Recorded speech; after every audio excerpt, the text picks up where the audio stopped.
Masya. Oh, Bismillahirrahmanirrahim. Assalamualaikum warahmatullahi wabarakatuh. Selamat Waalaikumsalam malam warahmatullahi teman-teman. wabarakatuh. Yuk, Ya, Alhamdulillah malam. dari sana kedengeran ada suara orang tadarus Al-Quran ya. Ya, Ya, kita di sini tadarus literasi, di luar tadarus Quran, insya Allah pahalanya double.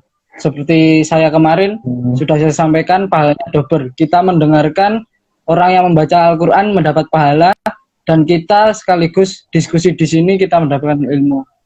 Dan apalagi yang dikaji adalah siroh ya, tarikh. Tarikh itu sejarahnya para sahabat ini nanti. Oke, hmm, langsung saja perkenalkan, nama saya Neri Supanji, mahasiswa Pendidikan Sejarah Universitas Negeri Malang angkatan 2017. hmm. Oke, langsung saja saya persilakan untuk Masnya berkenalan sendiri. Monggo. Oke, Bismillahirrahmanirrahim. Assalamualaikum warahmatullahi wabarakatuh. Ya, alhamdulillahirrahmanirrahim. Wassalatu wassalamu ala asrafil anbiya wal mursalin wa ala alihi wa sahbihi ajma'in. Amma ba'du. Nama saya Desmond Alim Pratama, ya. Dan UM, Pendidikan Sejarah juga, angkatannya 2014, ya. Kemudian hari ini kita akan mengkaji terkait dengan sirahnya, terkait dengan sirah Abu Bakar As-Siddiq dalam buku atau kitab Tarik Al-Khulafa. Ini saya Ya, ya. jelasin bukunya dulu ya. Nah, latar Monggo, monggo. belakangnya ya. Oke. Nah, buku ini Tarik Al-Khulafa ini itu judul aslinya. Itu dikarang oleh Imam As-Suyuti atau lebih dikenal ya nama asli beliau adalah Jalaluddin Abdurrahman As-Suyuti. Jadi nama aslinya beliau itu Abdurrahman. Nah, jadi nama aslinya Imam Jalaluddin As-Suyuti rahimahullah itu Abdurrahman. Nah, buku ini sebenarnya adalah buku pertama dari sirah sahabat atau sirah para khalifah, ya. Jadi Ya, ya. jadi dalam mukadimah ini beliau jelasin dulu bagaimana sirah-sirah itu atau buku-buku sejarah itu ya dibuat, tentang sejarahnya, tentang siapa aja itu ada kayak punya karyanya Ibnu Katsir, ya, Bidayawan Ya. Nihayah. Nah, itu beliau sebutkan dulu satu-satu. Nah, Imam Nawawi tentang sirah Nabi, kisah-kisah Nabi itu ada juga dari Imam Nawawi, itu beliau sebutkan dulu. Nah, beliau ini Jalaluddin As-Suyuti ini rahimahullah, beliau lahirnya 200 tahun setelah tragedi Baghdad. Tahu nggak? Tahu nggak? Ya, yang apa itu? Yang penyerangan perpustakaan yang ya. Jadi banyak sumber sejarah umat itu, ya, sumber ilmu itu hilang dari jazirah Islam. Nah, jadi beliau ini lahir 200 tahun setelahnya penyerangan kaum Tartar, kaum Mongol. Itu kalau penyerangan kaum Mongol itu tahun 1258 ya. Khalifahnya Al-Mu'tasim Biamrillah. Nah, itu yang meninggal digulung dalam karpet oleh Hulagukan. Nah, kemudian kita kembali lagi ya. Jadi Tarik Al-Khulafah ini berasal hadir atau muncul ketika orang-orang itu sudah mulai jenuh gitu loh. Jadi Imam As-Suyuti ini menyampaikan bahwa dalam mukadimah ya bab pertamanya yang di dalam mukadimah di awal sekali itu, beliau mengatakan bahwa menyampaikan ada banyak kegelisahan dalam dirinya, terutama terkait dengan kondisi kekhalifahan saat itu, saat beliau hadir. Jadi beliau itu hidupnya di abad ke-15. Lahir 1405, meninggal 1500, lahirnya itu 1405 apa. Kemudian meninggalnya itu saya lupa ya, 1405 atau bukan kayaknya. Bentar, saya buka lagi. Jadi meninggal itu hidupnya masa Renaissance ya, Renaissance ya. Mas. Jadi beliau itu hidupnya ketika mulai naiknya itu sebelum Konstantinopel ditaklukkan. Jadi beliau ini ulama Mesir di Kairo, lahir di Kairo, dia meninggal juga di Kairo. Nah, beliau menyampaikan dalam kegelisahannya di sini terkait dengan klaim-klaim khalifah oleh orang-orang Syiah, ya, kemudian oleh orang-orang Khawarij. Nah, itu miris menurutnya. Kemudian dalam hal ini beliau juga menyampaikan hujah-hujah terkait jadinya Abu Bakar As-Siddiq menjadi khalifatul Rasulullah. Tuh. Jadi ada beberapa hujah yang dia sampaikan dalam buku ini. Nah, dia pengen menentang hujah-hujah orang-orang Syiah Rafidi. Tuh. Nah, dia juga dalam Tarik Al-Khulafa ini tidak mau menyampaikan beberapa khalifahan lain yang muncul setelah khalifah yang asli ya berdiri. Contoh kekhalifahan, kalau kita paling terkenal di Maghrib itu atau di daerah Mesir, Fatimiyah. Nah, itu dinasti Fatimiyah itu mengaku sebagai pendirinya itu mengaku sebagai pendiri sebagai khalifah. Dan juga beliau adalah mengaku sebagai keturunan Fatimah binti Rasulullah SAW. Nah, Fatimiyah. Jadi Fatimiyah. Nah, namanya itu Ubaidillah. Itu dia sampaikan bahwa itu bukan kekhalifahan. Ya, di situ. Nah, ada beberapa hujah terkait dengan hal-hal tersebut. Pertama, terkait dengan kekhalifahan.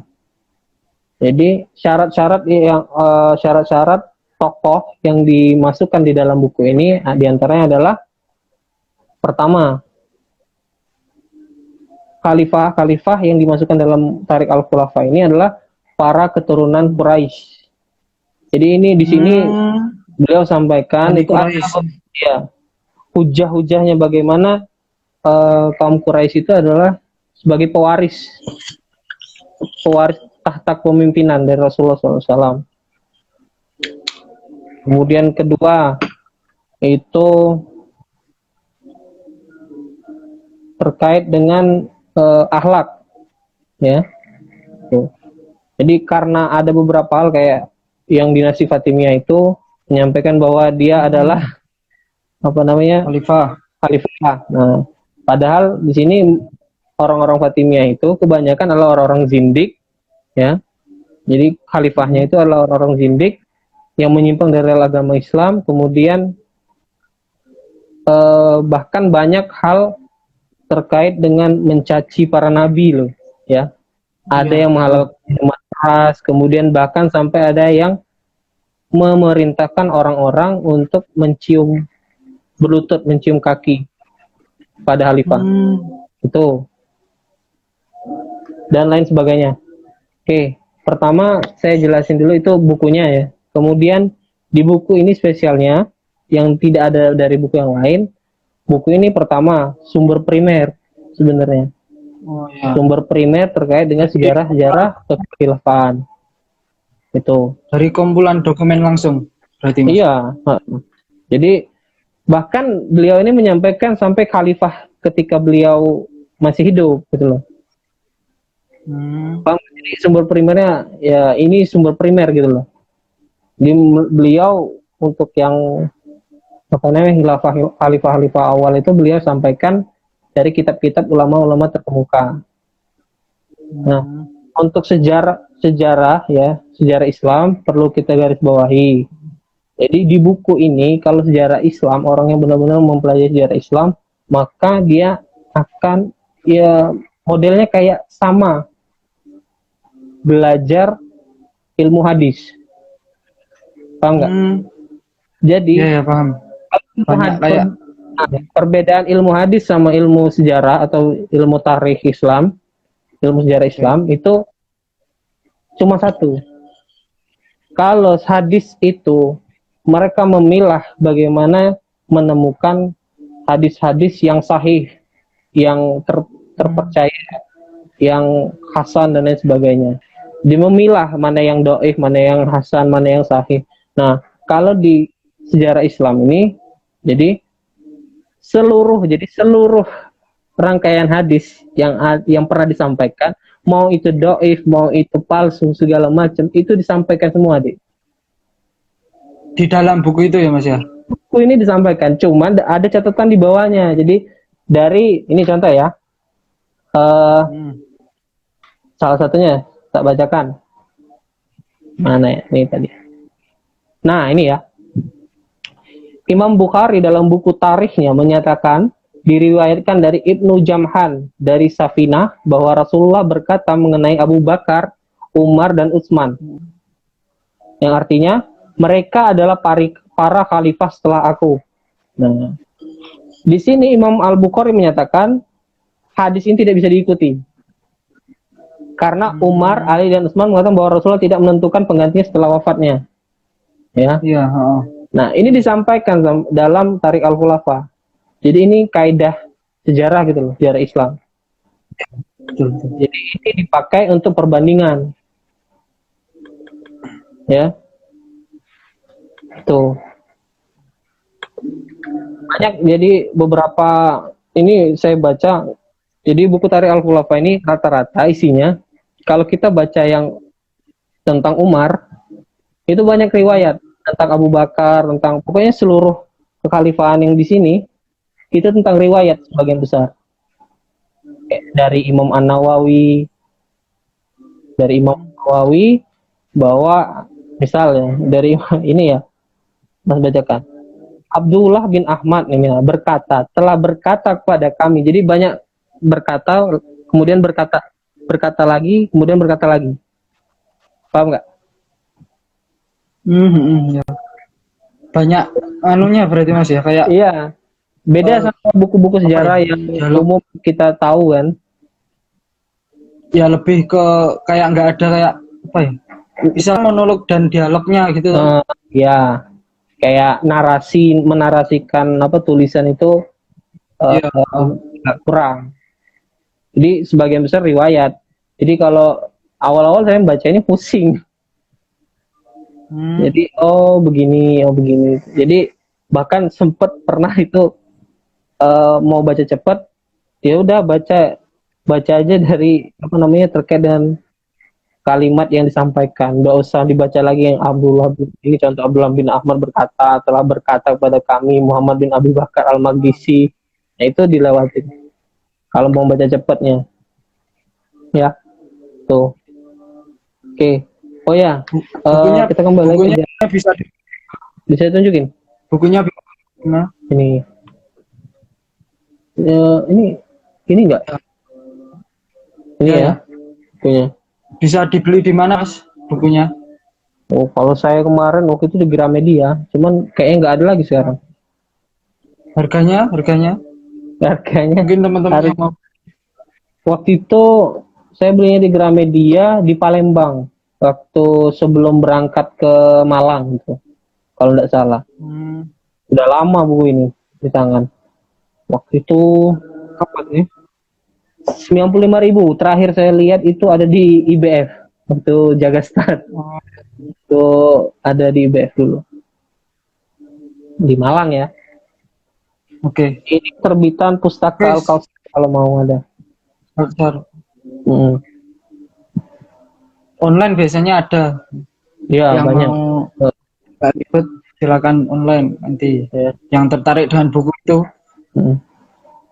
ya mungkin langsung saja Mas disampaikan tentang Abu Bakar Ya. Siddiq. Oke. Bismillah. Di sini ini sekalian saya juga baca-baca lagi ya, ulang karena banyak di sini riwayat yang memang harus disampaikan apa adanya, tidak boleh dipotong-potong karena takutnya nanti Ya, timbul betul. kesalahpahaman. Oke, Bismillah. Nah, Abu Bakar, Abu Bakar As-Siddiq ini udah berapa orang ya itu? Oh, dua, enggak apa-apa. Dua, Iya. nggak apa-apa. Nah, Nanti tak upload di YouTube. Abu Bakar As-Siddiq ini, kamu tahu nggak nama asli beliau? Abu Bakar Ji, Siddiq nama aslinya nama aslinya siapa? Hah? nggak tahu, lupa. Masya Lupa. Allah. Hah? Lupa? Kemarin baru baca itu ya. Boleh. Ada Ini namanya harus. semuanya. Hah? Iya. Jadi Abu Sebenarnya Bakar semua nama aslinya semua. Jadi Abu Bakar As-Siddiq ini nama aslinya adalah Abdullah. Ya. Kalau Ya. buku ini ya dijelaskan. Ada yang bilang Abdullah namanya, ada yang bilang Al-Atik. Nah, ada dua itu. Cuma yang paling kuat ijma ulama, istimewa ulama itu sepakat bahwa nama beliau yang asli adalah Abdullah dan Al-Atik itu adalah gelar. Ya, Iya. gelar. Ya sama kayak asidiknya kan? Sama asidiknya itu. Kalau Al-Atik kan dipercaya. Nah, Al-Atik itu yang suci gitu loh. Jadi bukan maha suci tapi suci. Itu. Nah, jadi Abu Bakar As-Siddiq ada nama aslinya adalah Abdullah bin siapa? Ayahnya Abu Bakar As-Siddiq Abu Quhafah. Abu Quhafah. Abu Quhafah. Nama asli ayahnya itu Utsman. Jadi namanya Abu Bakar As-Siddiq itu aslinya adalah Abdullah bin Utsman. Abdullah bin Utsman. Nah, beliau ini lahir beberapa hari setelah Rasulullah lahir. Gitu. Jadi ada beberapa riwayat mengatakan bahwa ini jalurnya lemah ya. Ada beberapa riwayat yang mengatakan bahwa Abu Bakar ini lebih tua daripada Rasulullah. Ada beberapa hal yang mengatakan seperti itu. Tapi ya, karena ceritanya jadi tuanya mertua. Kan? Nah, iya kan mertuanya dari Rasulullah. Jadi penggambarannya ya mertua gimana sih tua gitu loh. Mesti tua. Dan juga di sini ada juga beberapa hadis lemah ketika Rasulullah berbincang sama Abu Bakar. Abu Bakar berkata seperti ini, saya lebih tua daripada engkau ya Rasulullah, tapi engkau lebih mulia daripada aku. Nah itu hadisnya lemah gitu loh. Hadisnya lemah. Ini disampaikan semua. Jadi hadisnya lemah dan itu yang ulama bersepakat bahwa Abu Bakar itu lebih muda daripada Rasulullah SAW. Rasulullah. Nah di sini dalam buku Tariq Al-Khulafa ini beda dari buku-buku sirah sahabat yang lain. Jadi kalau Tariq Al-Khulafa ini khusus jadi tentang pemerintahannya. Bagaimana seseorang ini memimpin umat gitu loh, umat Islam. Jadi daulahnya berarti Mas ya. Iya, betul. Nah, di Tariq Al-Khulafa ini Abu Bakar terkait dengan kisah yang Abu Bakar As-Siddiq radhiyallahu anhu menemani Rasulullah ke gua dalam gua menemani Rasulullah menuju Madinah, itu nggak ada. Jadi nggak mendetail, cuman ada beberapa hal diantara ini yang paling penting disampaikan dalam subbabnya dalam Tariq al-Khulafa ini. Terkait pertama yang bakal dijelasin itu nama sama gelar, ya. Tadi sudah saya sebutkan nama asli beliau Ya. Abdullah bin Utsman. Gelarnya kan As-Siddiq. As-Siddiq itu didapat ketika beliau diamanahi Rasul dan juga selalu menjadi orang yang paling pertama percaya mengiyakan setiap perkataan Rasulullah. Ya. Contoh waktu Isra Mi'raj, kan? Waktu Isra Mi'raj itu tidak ada yang percaya. Rasulullah SAW itu berangkat dalam semalam dari Mekah ke Palestina, ke Al-Quds, dari Al-Quds ke Mi'raj ke Madinah. Langit dulu. Kan Isra ke langit. Isra Mi'raj bukan hijrah ding. Yo, aduh, arek sejarah gitu. Oke, sejarah. Ini banyak otaknya ini. Susah ngapal nih. Kemudian ada kelahiran. Nah, kelahiran dan pertumbuhannya. Nah, kelahirannya sama. Ya, tadi kan sudah saya sebutkan. Kemudian pertumbuhan. Nah, pertumbuhan beliau ini, jadi Abu Bakar As-Siddiq itu tumbuh di masyarakat Bani Tamimi. Nah, jadi di keluarga Bani Tamimi. Nanti kalau ada salah tolong dikoreksi ya. Kemudian salah satu kabilah di Quraisy. Nah, beliau ini diriwayatkan dalam buku ini dari masa kecil sampai dengan dia selama hidupnya tidak pernah satu kali pun meminum yang namanya khamar. Nah, jadi ini tentang kesucian beliau. Nah, dari ini juga masuk keutamaan beliau. Jadi beliau pernah ditanya itu sama beberapa sahabat di hadapan Rasulullah ya. Jadi beliau ini tidak pernah meminum khamar. Dia berkata bahwa khamar itu adalah menghilangkan atau menurunkan derajat seseorang. Nah, jadi ketika mendengar hal itu Rasulullah berkata, kamu benar, sodakta. Tuh. Nah, itu dalam pertumbuhannya ya. Kemudian Abu Bakar adalah orang yang paling bersih di masa jahiliyah. Dia tidak pernah melakukan yang namanya zina, judi, hampir mirip dengan Rasulullah. Jadi tidak pernah yang namanya melakukan kemaksiatan. Jadi Abu Bakar As-Siddiq ini adalah salah satu dan yang penting juga beliau itu tidak pernah menyembah berhala. Jadi beliau itu adalah pengikut agama Ibrahim, Nabi Ibrahim. Jadi pengikut ajaran Ibrahim. Nah, tahu sendiri kan kisahnya ketika perubahan dan lain sebagainya itu terhadap umat kota Mekah. Nah, Bakar As-Siddiq ini beliau pada pada masa mudanya itu ya berkontemplasi lah istilahnya. Kalau dalam buku ini dijelaskan, beliau itu berkontemplasi, kemudian menyadari ya Allah itu satu dan lain sebagainya. Akhirnya beliau ingin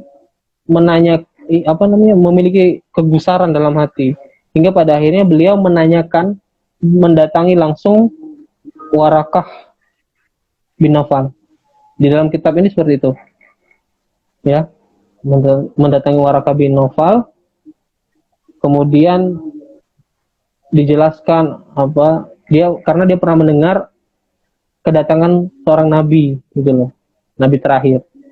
beliau bertanya ke Waraqah bin Naufal, kemudian dijelaskan dan lain sebagainya bahwa nabi terakhir itu akan muncul di kalangan kaum Arab gitu, yang dekat dengan dia gitu. Ya akhirnya jadi setelah mendengar hal itu ya dia nunggu, Abu Bakar As-Siddiq nunggu sampai akhirnya beliau dan Rasulullah SAW berumur 40 tahun ya. Nah, banyak jadi ketika Rasulullah SAW mengaku bahwa ia Nabi dan Rasul, ya di hadapan orang banyak, kan Nabi Muhammad SAW sudah mendapat gelar Al-Amin ya. Tahu kan kisahnya ketika beliau mengumpulkan, Nabi Muhammad SAW mengumpulkan kaum Quraisy di tempat umum, kemudian berkata, apakah kalian akan percaya kepadaku kalau di balik gunung ini akan ada ribuan ikan. Nah, kan orang-orang di sana berkata, iya kami akan percaya gitu loh. Nah, kemudian Rasulullah berkata,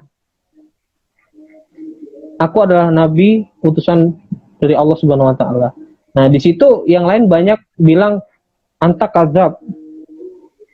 Kamu pembohong, pendusta dan lain sebagainya, terus dicaci maki. Nah, di antara orang banyak itu ada Abu Bakar. Kau benar. Tanpa tanpa ada bantahan sama sekali. Tuh. Ya. Akhirnya beliau langsung dalam Islam. Jadi memang Abu Bakar itu sudah melihat, sudah memantau Rasulullah sejak lama memang sebenarnya. Karena beliau sudah sudah melihat secara langsung tanda-tanda kenabian itu. Nah, di sini juga utamaan Abu Bakar As-Siddiq di sini dijelaskan bahwa beliaulah yang pertama kali masuk Islam ya. Ada sebagian ulama berbeda pendapat ya terkait dengan siapa yang paling pertama masuk Islam. Di antaranya ada 3 orang. Pertama itu Khadijah, ya Ibunda Khadijah. Yang kedua itu ada Ali bin Abi Thalib, dan yang ketiga adalah Abu Bakar As-Siddiq. Itu kalangan di khalayak umum kan seperti itu. Nah, di sini dalam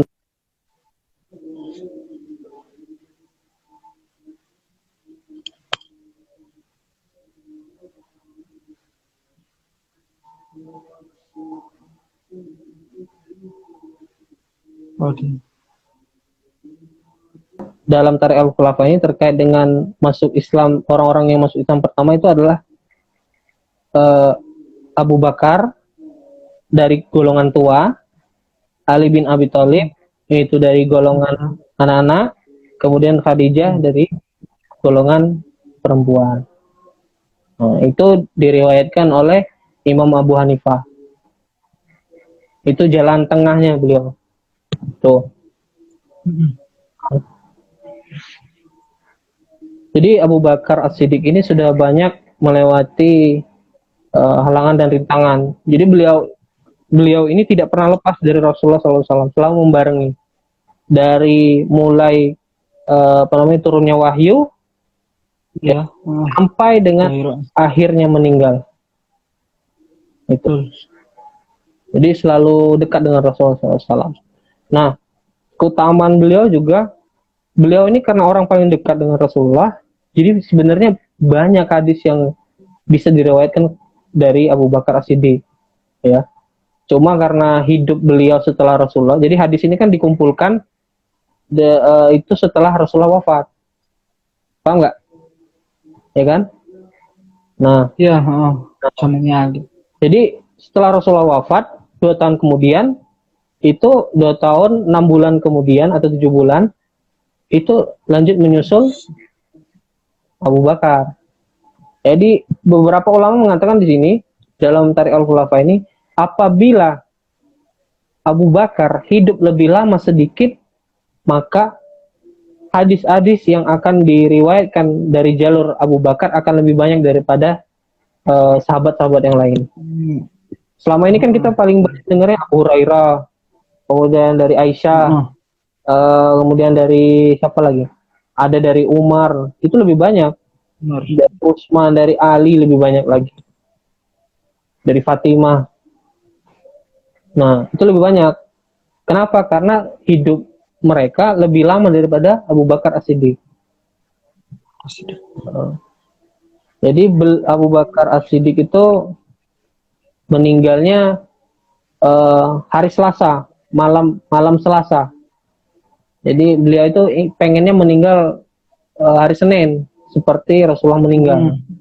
Tapi akhirnya meninggal waktu beliau berharapnya hari Senin, tapi disampaikan Allah hari Selasa, malam Selasa. Itu. Nah, jadi ada beberapa hal ini terkait keutamaan juga. Untuk keutamanya itu keberanian, kemudian apalagi kebaikan hatinya, ya. Terus ada lagi kedermawanan. Dalam hal ini pertama saya sebutkan dulu keberanian beliau dalam dakwah, membarengi dakwah Rasulullah bersama Rasulullah SAW. Pertama ketika di dalam gua kan, Iya. kan?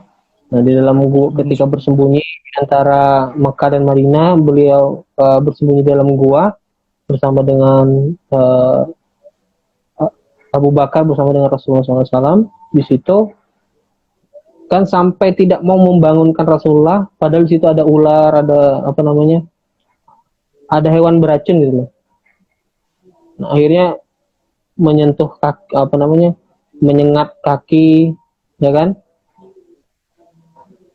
Itu sampai nggak berani membangunkan Rasulullah yang kecapean dan sebagainya. Itu berani beliau. Jadi ular binatang yang beracun itu ditahan sama Abu Bakar. Kemudian ketika suatu hari Abu Bakar melihat Rasulullah sedang sholat di depan Ka'bah, itu ada orang yang menggoyang-goyang Rasulullah, ada yang bahkan sampai mengalungkan apa namanya, kain ke leher Rasulullah, kemudian mencekik Rasulullah ketika sedang beribadah di depan Ka'bah itu. Nah, Abu Bakar ini melihat hal tersebut langsung lari kemudian memukul orang-orang yang mengganggu Rasulullah. Itu yang keberanian paling pertama. Diriwayatkan dalam buku di depan Ka'bah. Pas masih ada berhalanya. Masih di Mekah. Iya. Masih ada berhalanya. Di dalamnya Mekah, dalam apa itu kayak? Di dalamnya ada apa namanya, Hubal, tahu kan? Ada berhala, masih banyak berhala waktu itu. Kemudian itu kemudian selanjutnya itu ada di keberanian satu lagi, itu ketika dia sudah menjadi khalifah. Itu ya. Nanti saya jelaskan selanjutnya setelah keberanian, kedermawanan.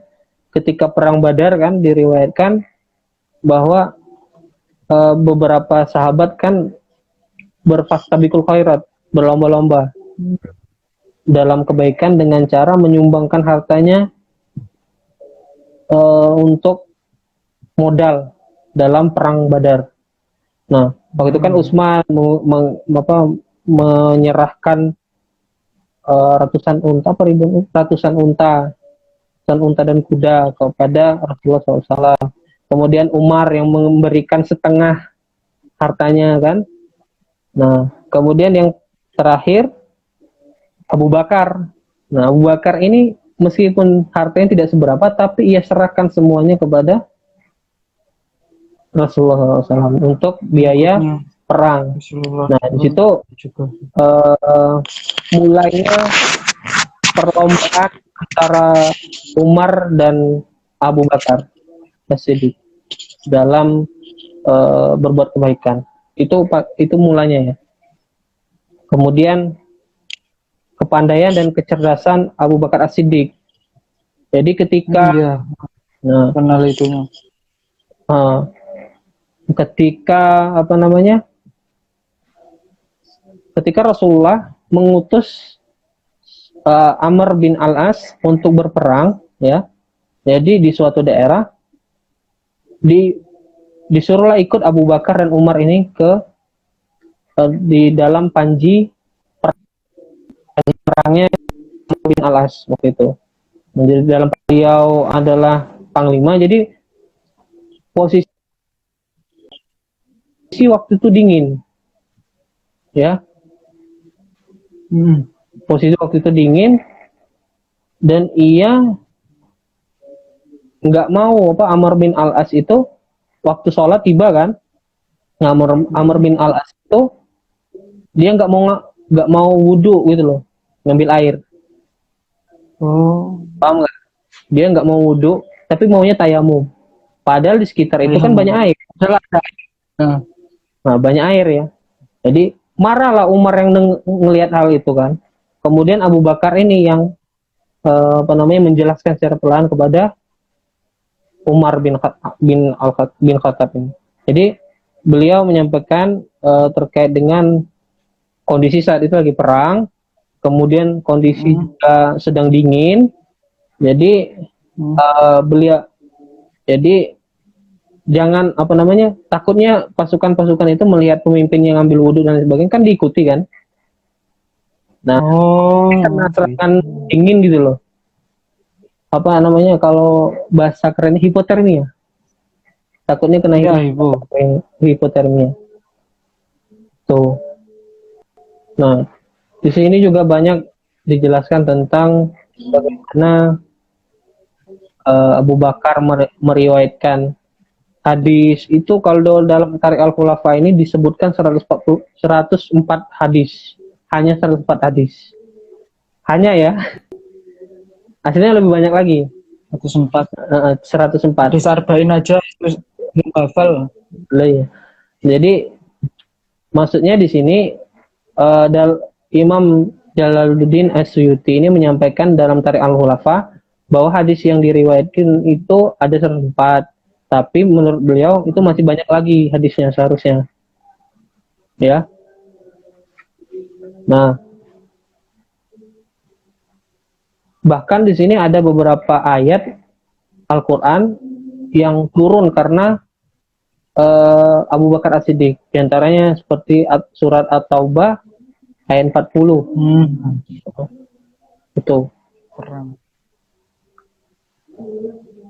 Itu ya. Kemudian di sini banyak loh terkait dengan ayat-ayat hadis. Kemudian ada lagi tentang tafsir Quran, kemudian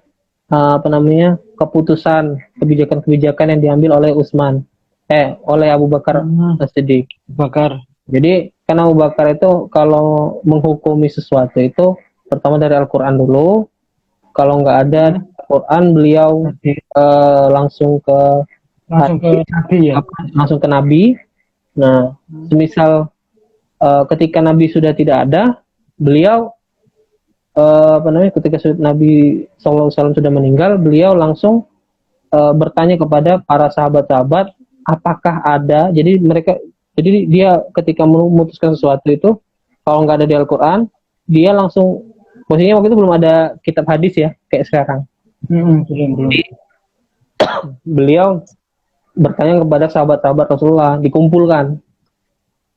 Ada yang pernah mendengar hal seperti ini? Bagaimana Rasulullah menjalankan hal-hal seperti ini? Jadi ketika itu dikumpulkan dan ditanyakan ke para sahabat-sahabat. Nah, kalau nggak ada juga dari Al-Quran, dari sunnah Rasulullah juga, maka beliau akan mengumpulkan orang-orang yang masyhur di kalangan umat. Terkenal maksud. Iya. Untuk mengambil kebijakan gitu loh. Kayak pasti kalau terkait dengan hukum, beliau memanggil Ali, kemudian Umar, dikumpulkan sahabat-sahabat Rasulullah itu. Tuh. Kemudian bermusyawarah itu. Nah, kita lanjut ke pada masa bagaimana beliau memerintah. Pertama kali dibayat bagaimana posisinya. Jadi ketika Rasulullah SAW meninggal, jadi ini ketika kematian Rasulullah SAW itu, ini bukti bahwa saking banyaknya hadis yang tersimpan dalam Abu Bakar dan tidak terbuka sampai sekarang, itu ketika Rasulullah SAW meninggal, jadi orang-orang berdebat bagaimana terkait dengan pemakaman Rasulullah SAW. Ada yang bilang dikuburkan dikuburkan di Mekah, karena posisinya di Madinah ya gitu. Ada yang bilang kuburkan di Mekah gitu loh, tempat kelahiran beliau. Ada yang bahkan sampai bilang kuburkan di Al-Quds, di Al-Aqsa, tempat makamnya para nabi, karena itu tempat para nabi dimakamkan gitu. Bahkan sampai radikal itu. Nah, sampai ketika perdebatan itu panjang, akhirnya mereka bertanya kepada Abu Bakar As-Siddiq. Akhirnya Abu Bakar As-Siddiq berkata, Rasulullah pernah berkata kepadaku, di dalam buku ini ya, Rasulullah pernah berkata kepadaku bahwa ketika seorang nabi meninggal, maka kuburkanlah ketika ia meninggal, tempat di mana ia meninggal gitu ya. Badannya terbaring, maksudnya kuburkanlah aku. Nah, jadi Rasulullah pernah bilang gitu, kuburkanlah aku di tempat di mana aku meninggal, di tempat beliau berbaring gitu loh. Nah, pada akhirnya kan di rumahnya Aisyah ya, di sebelah Masjid Nabawi, sebelum diperlebar kayak sekarang, itu dimakamkan di situ. Jadi yang ribut-ribut tadi nggak ada lagi akhirnya. Tuh. Kemudian setelah perihal apa namanya terkait pengurusan mayat itu, nah Abu Bakar As-Siddiq ini juga mendengar terkait dengan bahwa di Madinah saat itu kaum Ansor memilih pemimpinnya sendiri. Jadi ketika memilih pemimpinnya sendiri itu, ini agak lucu sebenarnya, ya. Jadi ketika mendengar hal tersebut, Abu Bakar langsung lari, jadi bersama dengan Umar ke tempat perkumpulan orang-orang Ansor itu berdiskusi. Jadi orang-orang Ansor itu berdiskusi menentukan siapa pemimpin selanjutnya. Nah, ketika sampai di sana, ini yang lucu. Jadi mana tadi?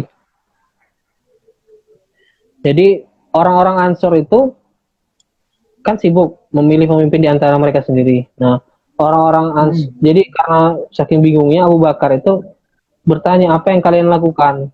Kami memilih sedang bermusyawarah untuk menentukan pemimpin kami sendiri. Kemudian Abu Bakar saat itu langsung berkhotbah.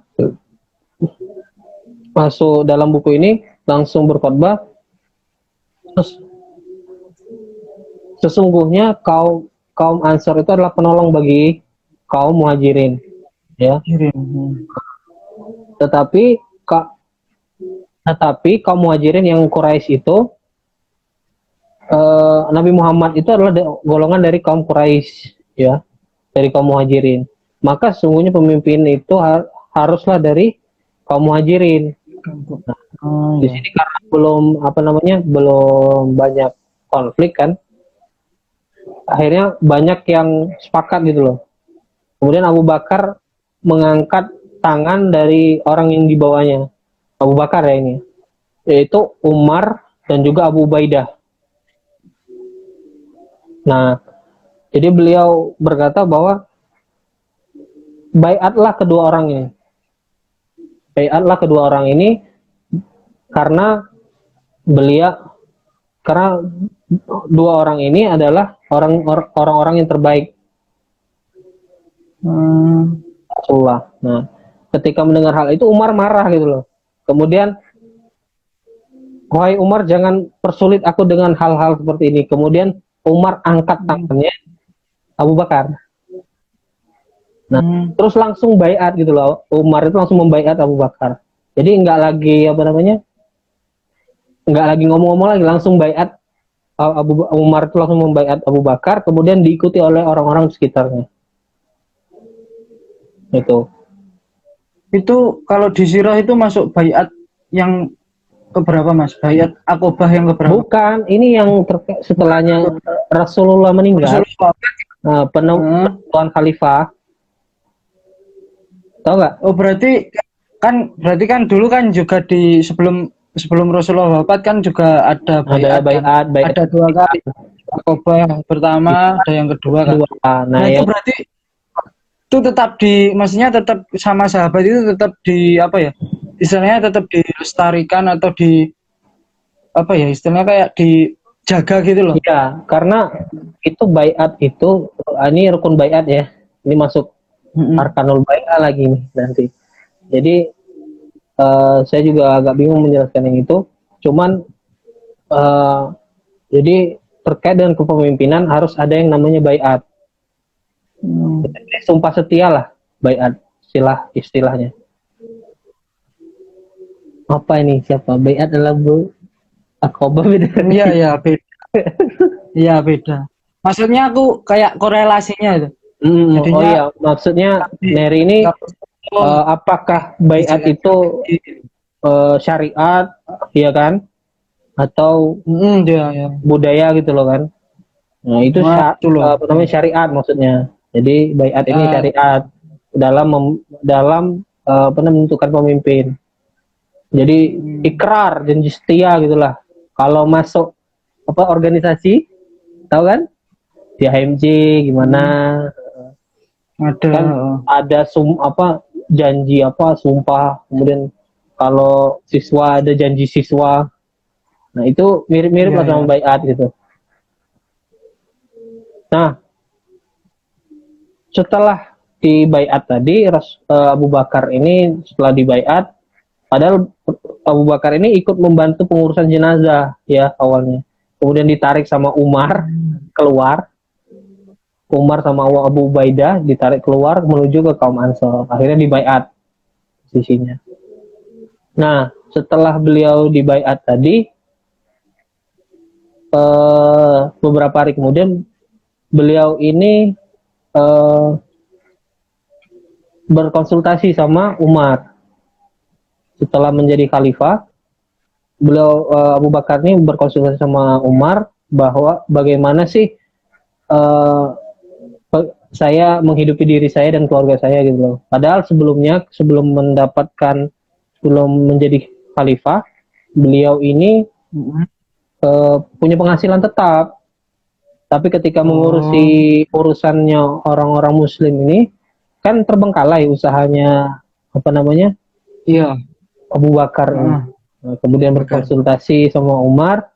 Akhirnya Umar ini membawa Abu Bakar untuk berkonsultasi lagi ke penjaga Baitul Mal yang diserai amanah Baitul Mal, Abu Ubaidah. Nah di sana Abu Ubaidah menyarankan atau membuat keputusan bahwa khalifah boleh mengambil sebagian harta di dalam Baitul Mal, tapi dengan syarat. Itu di sini dikatakan ya, mana tadi? Nah ini. Jadi Ubaidah itu berkata ke ini, saya akan jamin kebutuhan makananmu sebagaimana makanan kaum muhajirin, ya. Tidak yang terbaik dan tidak pula yang terjelek. Pakaian musim panas dan musim dingin. Jika itu telah rusak, maka hendaknya kau kembalikan dan kau ambil yang lain. Itu. Betul. Kemudian di sini, jadi Abu Bakar adalah khalifah pertama yang menerima gaji dari Baitul Mal. Yang pertama lah ya. Jadi pada awalnya beliau dikasih 20 berapa? 2000 dirham apa 2000 dinar. Ya, jadi diberikan gaji 2000, kemudian minta ditambahkan karena beliau sudah berkeluarga. Jadi ditambahkanlah dalam apa namanya Baitul Mal itu, dari Baitul Mal itu ditambah 500. Nah, ini selain yang itu, pertama khalifah pertama yang apa namanya mendapat gaji. Hal-hal pertama ini dalam buku ini, hal-hal pertama yang dilakukan Abu Bakar. Nanti di Khulafaur Rasyidin ini juga ada nanti hal-hal pertama yang dilakukan, ada beberapa hal, jadi ada ringkasan hal-hal pertama yang dilakukan oleh khalifah. Nanti ada Utsman, hal-hal pertama yang dilakukan Utsman, hal-hal pertama yang dilakukan Umar dan sebagainya. Nah, dalam buku ini ada bab khusus kayak gitu. Nah, ada beberapa hal yang dilakukan pertama oleh Abu Bakar As-Siddiq, diantaranya membangun Baitul Mal. Dan ya yang jelas pasti yang pertama masuk Islam, ya kan? Lebih kenal awal. Kemudian yang pertama yang pertama mengumpulkan mushaf Al-Quran. Ya. Melihat kondisi saat itu, orang-orang para apa namanya penghafal Quran banyak yang terbunuh dalam peperangan, banyak yang wafat. Maka Abu Bakar berkesimpulan setelah musyawarah dengan para sahabat untuk mengumpulkan Al-Quran. Yang ada yang ditulis di apa namanya di batu dikumpulin, yang ditulis di Batu. dikumpulin juga kayak gitu. Itu dijelaskan di sini seperti itu. Ini banyak. Pertama menerima gaji dan khalifah pertama gitulah. Salah satunya juga. Dan gelar pertama dalam Islam adalah gelar Al-Atiq. Beliau sebelum As-Siddiq ya. Sebelum As-Siddiq, Al-Atiq. Al-Atiq yang suci. Jadi kalau Rasulullah alamin, jadi tingkatan levelnya itu Rasulullah SAW, terus di bawahnya itu Abu Bakar langsung.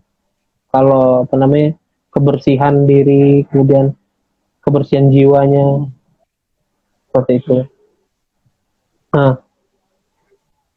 kemudian ketika ini posisi lagi, jadi pemerintahannya dalam masa pemerintahan ini kan, saat dia memerintah kan banyak, setelah Rasulullah meninggal, banyak orang-orang yang murtad dari Islam.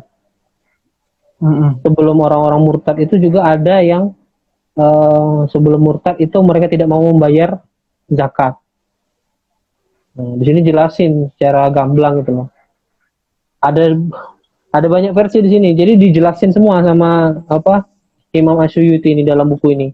Versi ini seperti ini. Padahal redaksi sama. Kayak yang datang kabilah dari dari Yaman yang tidak mau membayar zakat lagi. Itu dijelasin semua di sini. Jadi ada beberapa versi tadi. Nah, ketika Abu Bakar menerima kabar kayak gini, kan Abu Bakar adalah orang yang lemah lembut ya nantinya. Iya. Lemah lembut, beda sama Umar. Kalau Umar kan keras dia. Jadi kalau tegas. Jadi kalau orang ke Umar itu paling terakhir minta minta dalil. Jadi pertama Abu Bakar dulu, kalau dulu ke Abu Bakar dulu, kalau ke para sahabat itu, kemudian baru ke Umar. Umar itu paling terakhir karena paling keras, paling tegas. Itu pernah mau bunuh gitu. Suara Baduy yang kencing di pojokan masjid tuh. Ya tahu kan. Orang Baduy kan sebenarnya kan mau ngeluarin pedang. Iya. Padahal dia kan nggak tahu apa-apa. Dia kan nggak paham, nggak ngerti. Di sini dijelasin ketika beliau memerangi orang-orang munafik itu dan juga orang-orang murtad. Nah, awal-awal itu beliau yang kamu sudah tahu kan berita ceritanya ketika Abu Bakar As-Siddiq mau marah ketika mendengar orang-orang tidak lagi mau membayar zakat dan lain sebagainya. Kemudian Umar menasihatinya untuk berlemah lembut. Nah, di situ Abu Bakar marah gitu loh, sampai ngatain ngatain Umar bin Khattab radhiyallahu anhu, apakah engkau menjadi seorang pengecut setelah Rasulullah wafat, gitu, sampai segitunya. Nah, ya benar Abu Bakar ini, karena di Quran pun ini dalilnya, di Al-Quran pun kan ketika sholat, kata sholat itu selalu di beberapa ayat di surat Al-Baqarah itu kan kata sholat itu selalu bersambungan, beriringan dengan zakat. Zakat, puasa. Nah, itu kan salah satu dari rukun Islam. Nah, di sini juga ketika memerang ini awal-awalnya kan Abu Bakar ini yang pengen maju dalam perang. Tapi kemudian Ali bin Abi Thalib melarang Abu Bakar As-Siddiq untuk terjun langsung dalam perang. Jadi itu nggak boleh keluar. Akhirnya ditunjuklah Khalid bin Walid sama Abu Bakar As-Siddiq. Yang akhirnya Mas, ini dilanjut lagi yo. Tak selesaikan dulu, mau habis soalnya. Takutnya nggak kesimpan. Apa namanya, cuma 1 jam waktunya. Jadi diingetin lah. Lanjut aja, mungkin 15 menit lagi nih kayaknya udah selesai. Ya, tak singkat lagi. Nah, kan tadi sudah dipilih Khalid bin Walid sebagai panglima perang untuk memberantas orang-orang yang murtad dan juga nabi palsu ya. Siapa aja nabi palsu?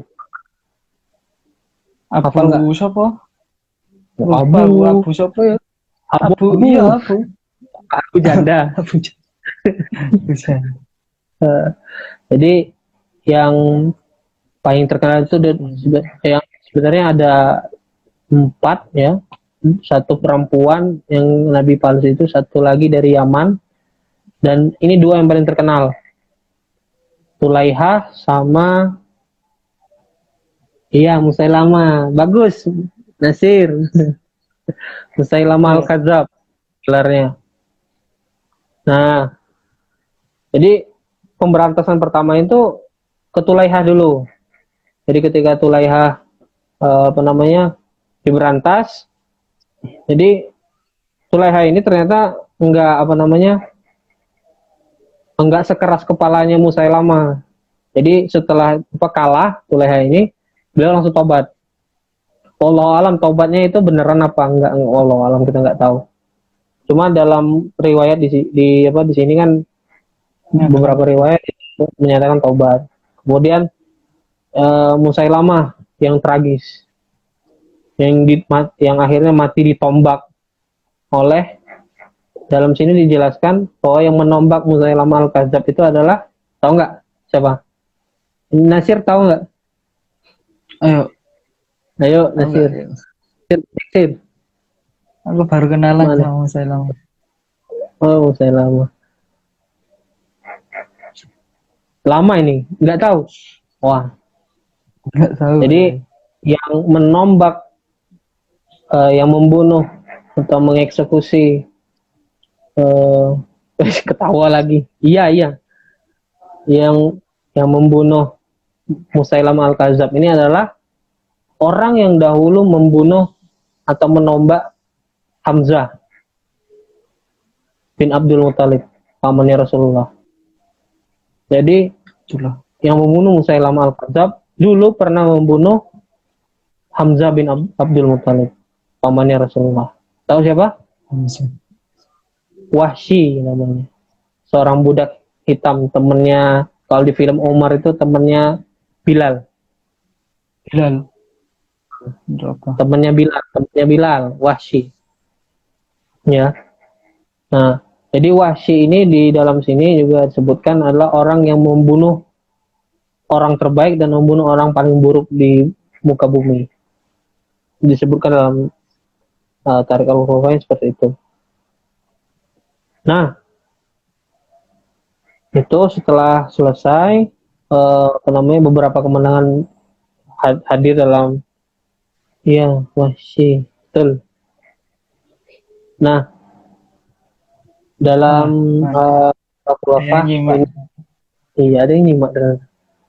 Nah, kemudian setelah beberapa riwayat itu, dalam hal ini setelah meninggalnya Musailamah al-Kadzab, seluruh jazirah Arab itu berhasil diislamkan kembali. Jadi Islam semua. Jadi pemimpin-pemimpinnya, pemimpin kabilahnya sudah Islam semua pada akhirnya setelah itu. Dan yang nggak mau bayar zakat lagi. Nah, sampai akhirnya ada datang invasi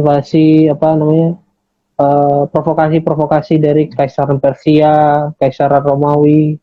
Akhirnya Khalid bin Walid ditugaskan untuk membebaskan daerah-daerah Irak, Suriah dan lain sebagainya. Itu. Nah, jadi perlu kita ketahui Abu Bakar ini memerintah selama 2 tahun 7 bulan. Jadi setelah beberapa hal jadi stabil, pemerintahan stabil, 2 tahun 6 bulan kemudian Abu Bakar ini jatuh sakit. Kemudian karena saking bingungnya kan, jadi tanpa proses musyawarah, beliau mewasiatkan setelah beliau meninggal, maka Umar bin Khattab yang diangkat menjadi khalifah. Jadi sebelum berwasiat tadi, Abu Bakar As-Siddiq ini mengumpulkan dulu, bertanya dulu kepada sahabat-sahabat Rasulullah. Di antaranya Abu Ubaidah, Utsman bin Affan, Abdurrahman bin Auf. Jadi tanya semua pendapat mereka tentang Umar bin Khattab. Awal-awalnya baik semua. Para sahabat ini ngomongnya Umar ini baik dan lain sebagainya. Kemudian ketika Umar berkata, Abu Bakar As-Siddiq berkata, setelahku yang akan menjadi khalifah adalah Umar bin Khattab, maka orang-orang di sekitarnya, sahabat-sahabat Rasulullah yang ada di sekitarnya itu ada yang berujar kayak gini, apakah engkau tidak takut kepada Allah dengan mengangkat Umar? Apakah engkau tidak tahu bagaimana perangai Umar bin Khattab yang kasar? Jadi kayak diancem gitu loh. Karena dengar perkataan yang itu, jadi kan Abu Bakar As-Siddiq ini paling takut mendengar kata Allah gitu loh. Jadi paling takut dengan yang namanya pertanggungjawaban di hadapan Allah Subhanahu wa Ta'ala. Jadi dia langsung marah ke salah seorang sahabat. Ini di dalam buku Tarik al-Khulafain tidak disebutkan siapa yang berkata seperti itu. Mungkin ini aib ya, makanya nggak disebutkan. Jadi Abu Bakar langsung berkata seperti ini, jangan engkau menakut-nakutiku dengan menyebut nama Allah. Sesungguhnya aku lebih tahu daripadamu terkait dengan Umar. Sesungguhnya setelahku Umar adalah yang paling baik. Gitu loh. Nah akhirnya setelah itu tidak harus, jadi Abu Bakar As-Siddiq berkata tidak harus menunggu besok, tetapkanlah carilah Umar dan baiatlah dia. Jadi setelah, jangan tunggu aku meninggal gitu loh. Nah, tuh, akhirnya dicarilah Umar nggak mau, tetap akhirnya karena wasiatnya meninggal pada malam hari. Abu Bakar As-Siddiq dipanggil oleh Allah Subhanahu wa Ta'ala. Sebelum meninggal itu ada beberapa syair nih Net di dalam sini, di dalam Tarik al-Khulafa ini. Jadi ada syair yang disampaikan oleh Aisyah. Ada 3 ini. Ada yang pertama itu dari Abu Ya'la, meriwayatkan dari Aisyah. Dia berkata, saya masuk menemui Abu Bakar saat menjelang kematiannya. Saya katakan kepadanya, siapa yang air matanya masih terpendam, pastilah suatu saat akan juga mengucur.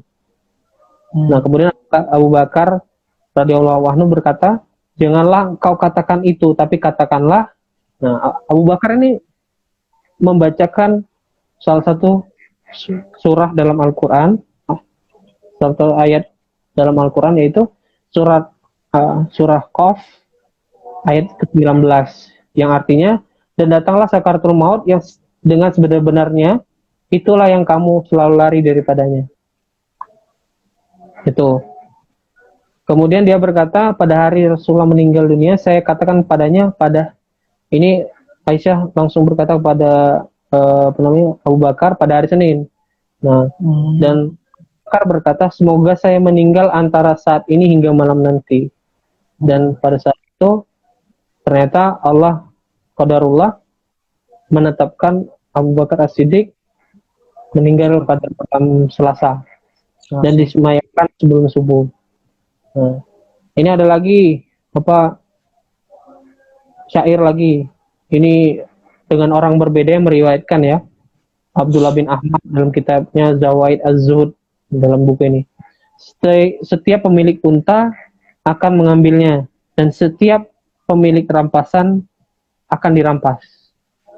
Dan jawaban dari Abu Bakar tetap sama kayak yang sebelumnya tadi, surat Qaf ayat 19. Terus Imam Ahmad juga meriwayatkan dari Aisyah, ini syairnya ya, warna putih yang diharapkan darinya, warna putih yang diharapkan darinya hujan, pelindung anak yatim dan pemelihara janda. Kemudian Abu Bakar berkata kepada Aisyah, menjawab yang syair tadi, itu adalah Rasulullah. Itu. Kemudian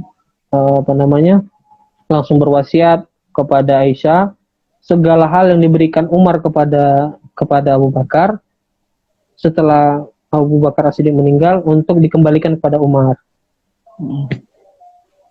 Mendengar hal itu, Umar langsung ketika melihat melihat yang dilakukan oleh Abu Bakar, mendengar wasiatnya Abu Bakar itu langsung berkata seperti ini. Dalam Tarik Al-Khulafa ini dijelaskan, dengan perbuatanmu ini ya Abu Bakar, engkau akan mempersulit orang pemimpin-pemimpin setelahmu. Tuh. Itu ya. Nah, kemudian meninggallah Abu Bakar As-Siddiq pada saat subuh, kemudian langsung dimakamkan pada subuh itu juga. Selasa ya. Jadi dimakamkan, mintanya beliau dimakamkan di sebelahnya Rasulullah SAW. Wah. Jadi yang turun ke dalam makam itu ada Umar, kemudian Utsman, Ali, Abdurrahman bin Auf, itu yang turun langsung ke dalam kuburan. Jadi yang Mas, yang bisa kita teladani dari sikapnya Abu Bakar As-Siddiq radhiyallahu anhu ini apa aja tadi? Selain lembut, terus juga semua sahabat Nabi kan saudagar semua ya? Iya. Semuanya saudagar. Iya. Tapi yang ciri khasnya Abu Bakar ini lembut. Nah, hampir mirip sama Rasulullah. Terus apa lagi? Iya. Pemberani gitu loh. Dan selalu percaya apa yang dikatakan oleh Rasulullah SAW. Tanpa ada toleransi. Jadi sami'na wa ta'na. Ya, sami'na wa ta'na. Benar-benar paham. Ya. Karena Abu Bakar As-Siddiq paham bahwa setiap perkataan yang keluar dari Rasulullah SAW adalah apa yang diharapkan oleh Allah Subhanahu Wa Taala. Makanya ketika setiap Rasulullah berkata pasti sami'na wa ta'na beliau. Seperti itu. Kemudian mungkin ini terakhir ya, hikmah yang kita dapatkan dalam kisah Abu Bakar ini, lembut boleh kita itu. Sebagai manusia itu memang harus lembut. Cuman ada saatnya ketika kehormatan kehormatan dicaci atau kehormatan agama dan nabinya dicaci, maka kita harus tegas untuk melawan itu. Ya, ini bukan juga hikmah ini, nasihat ini mungkin bukan cuma untuk kalian, karena mungkin untuk saya juga itu sangat penting gitu loh, nasihat kayak gini. Itu ya. Itu aja mungkin cukup. Besok lanjut lagi. Ya, ya. Jadi gini teman-teman, sebaik-sebaiknya teladan itu adalah orang yang sudah meninggal, yang bisa kita teladani. Soalnya mereka itu tidak bisa berubah lagi. Kalau misal kita mengambil teladan kepada orang yang masih hidup, itu masih kemungkinan besar berubah itu masih. Jadi yang ketika kita mengambil teladan yang benar-benar itu apa ya, istilahnya bisa kita tiru dalam kehidupan kita sehari-hari, ya teladan yang baik adalah teladan orang yang sudah meninggal. Iya, betul. Seperti Rasulullah, sahabatnya itu. Saya jadi ingat omongan. Iya, jadi saya jadi ingat karena omongan Neri ini, omongannya, jadi nasihat dari Pak Najib terkait pahlawan. Jadi pahlawan itu tidak boleh disematkan kepada orang yang masih hidup. Karena orang yang hidup pahalanya belum pasti dan juga dosanya belum pasti. Sedangkan kalau orang yang sudah mati, pahalanya sudah pasti dan juga dosanya sudah pasti. Jadi sudah wajar kalau disebut pahlawan karena jasa-jasanya sudah terlihat di paling akhir. Gitu loh. Tuh. Ya. Pahlawan. Tuh. Pokoknya manusia pahala itu pahala. Orang yang berpahala. Betul. Ya. Ya, itu aja teman-teman, mungkin dilanjut besok lagi. Besok insya Allah kita akan membahas lanjutannya Umar bin Khattab. Ya. Khalifah yang kedua yang tadi sudah sempat disinggung tegasnya. Nanti besok kita bahas di apa yang ada di Tarikh Khulafa itu, kan ada kayak syair-syairnya tadi, kan menarik kan. Untuk kita bahas lagi. Mungkin itu aja, cukup sekian mungkin dari saya. Saya juga sekian. Wassalamualaikum. Kita tutup dengan doa kafaratul majelis biar lebih barokah nanti ya. Ya, kita tutup dengan alhamdulillah bersama-sama, alhamdulillahirabbil alamin, dan doa kafaratul majelis. Subhanakallahumma wa bihamdika asyhadu an la ilaha illa anta astaghfiruka wa atubu ilaik. Sekian dari saya. Wassalamualaikum warahmatullahi wabarakatuh.